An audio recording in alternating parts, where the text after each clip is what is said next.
好，咁跟住下面下面第四題，咁呢個第四題咧就複雜啦，幅圖有啲亂啦，咁但係我哋逐個睇啦。咁一開始同你講嘅，我哋揾 distance between BD 嘅，簡單啲講咧就係下面嘅呢一個紅色距離。咁呢個紅色距離其實咧，我哋不如淨係 focus 喺最細嘅三角形呢一度啦。咁呢個三角形入邊咧，我畫咗出嚟嘅呢個三角形入邊，其實我哋有個高啦，亦都有度數。咁不如其實我哋要揾下面嗰條紅色線嘅話，我哋直接用 tangent 咁咪應該計到咯。咁所以其實呢一度就好簡單啦。直接直除橫，即係90除翻 BD 就應該係 tangent 24度。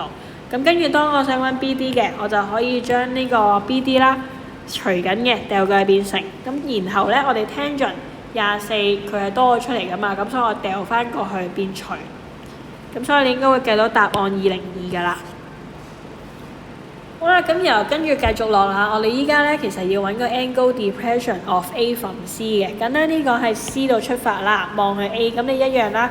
我哋依家喺 C 望嘅時候咧，你記住你望一個人咧應該係水平開始望上或者望落噶嘛。簡單啲講咧，水平喺呢一個位，即係佢隻眼喺呢一度嘅話，你望嘅話應該係呢一度開始望上去或者望落去。咁所以其實咧，當你望去 A 嘅話，你應該係向下望，咁即係簡單啲講，你應該要嘅嗰一隻角係呢一隻紅色角。好啦，咁如果係咁呢一個情況啦，我哋咧就可以諗下啦，到底呢一隻紅色角咧同其他角有冇關係咧？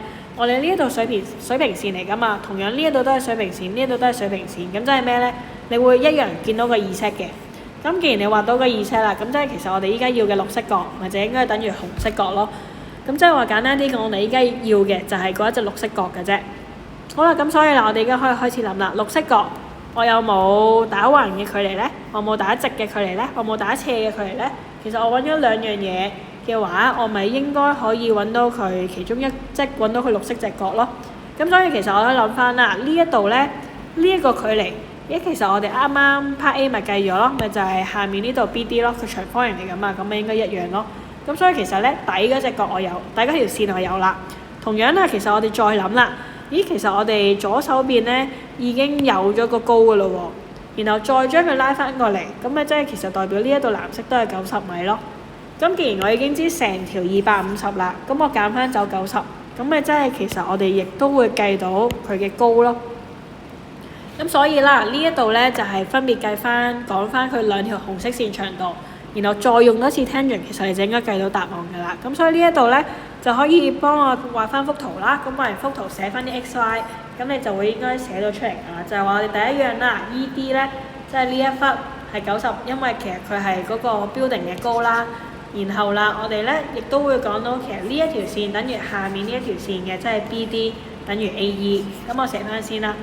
係啦，寫完之後同樣啦，我亦都可以計翻其實到底 CE 係幾多啦。CE 其實就係成條減90，咁所以250減90即係160米啦。好啦，咁寫完呢一個之後，咁我就直落啦。我哋依家咧其實已經有AE 長度啦，亦都有 CE 長度，咁所以其實剩低你要做嘅咧，再用多次 tangent 直除橫，咁你應該就會計到我哋個 Y 咧38點，呢個我寫錯咗，呢個應該係38.4，係啦，38.4度啊。咁但係一樣啦，我漏咗講一樣嘢，就係話我哋其實計咗 Y 嘅啫，咁但係因為我哋要計 X 呢隻角啊，咁所以你幫我講一講翻啦。X 其實就係等於 Y， 咁因為呢個 alternate angle。咁但係因為今次我哋冇平行線個名啦，咪見到呢度冇寫到個名嘅，咁所以你直接寫後面 parallel lines 就得啦。好啦，咁所以最尾答完咗 X 嘅係幾多之後咧，再答翻我哋答句，我哋個 required answer 38.4度，咁就完啦。